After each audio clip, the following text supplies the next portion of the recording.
Good afternoon, everybody. Welcome to Rhyme of the Times for the week ending 9th of September 2023. Ministers bumble and get their message in a jumble over schools that crumble. Jorge's job tumbles. Tarrio, the dumbbell, planned some rough and tumble and is now humbled. Birmingham Council grumble and mumble after getting finances bejumbled. An earthquake rumbles and Marrakech crumbles. Khalife doesn't stumble in exploiting a prison fumble, but is finally rumbled.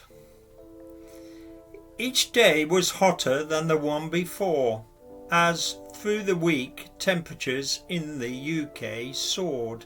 On Saturday, 32.7 degrees, the hottest for the whole of 2023.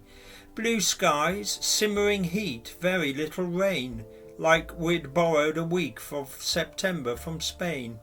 Ironically, Spain was having biblical rain. Greece and Hong Kong were suffering much the same. For British kids and teachers, this extended summer, just as schools returned, was a bit of a bummer. Unless, of course, you attended one of those educational establishments currently closed. Schools, it seems, can't take the stress, as holy concrete creates a right holy mess. The discovery of a dodgy school ceiling beam caused the roof to fall in on Rishi and his team. The aero beam found during school vacation sparked safety concerns across the nation. Now scrutiny is trained like a laser beam on the unsafe beams, and a government that seems to have gained a reputation now set in stone of being just a little bit accident prone.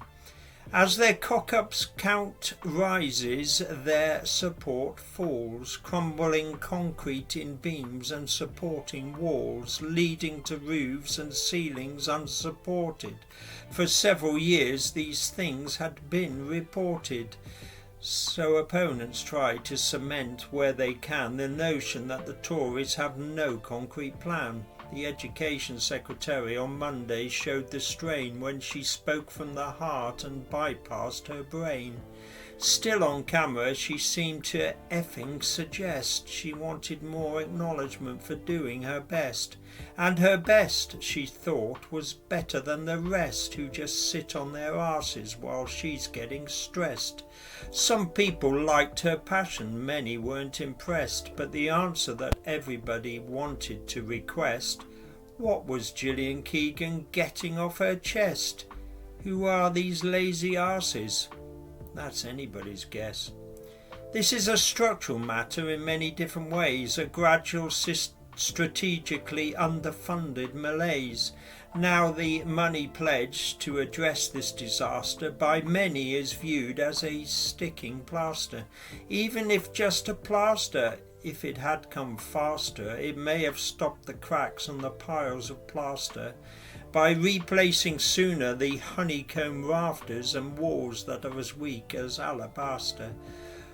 On Tuesday, Jorge was told to go away. Disappointing for him, but hey-ho, Jorge. You do have a World Cup win on your CV, even if some didn't like your methodology. The Spanish FA told their successful coach ciao.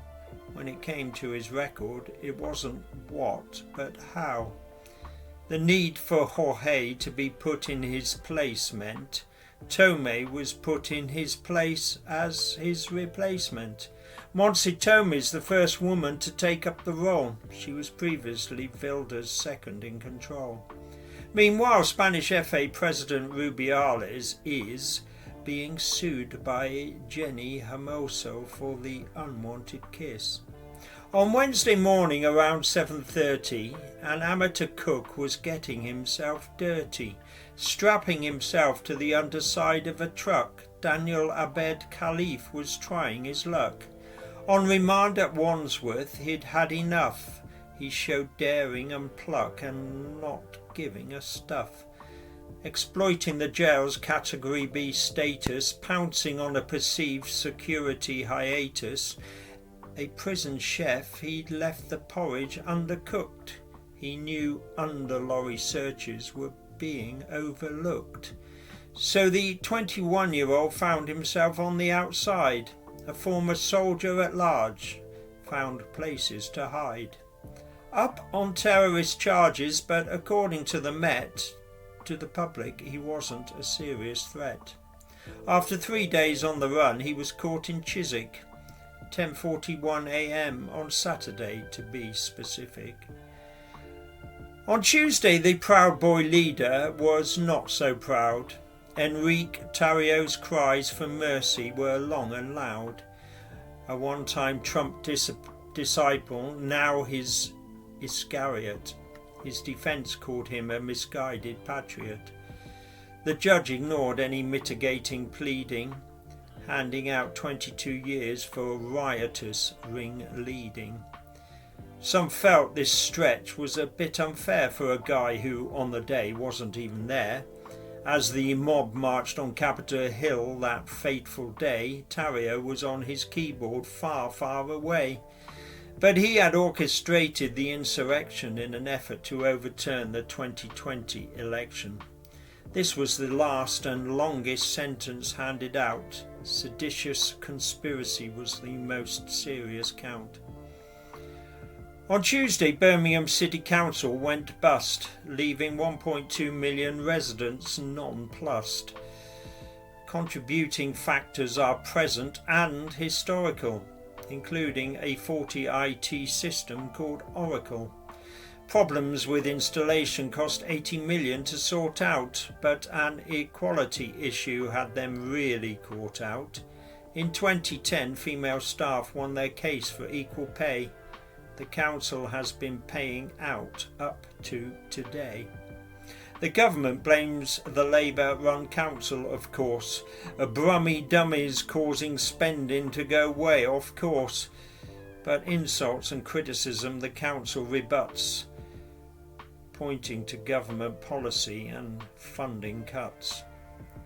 And finally, on Friday, a quake destroyed all and sundry in Morocco, leaving thousands homeless and hungry, south of Marrakech in the centre of the country.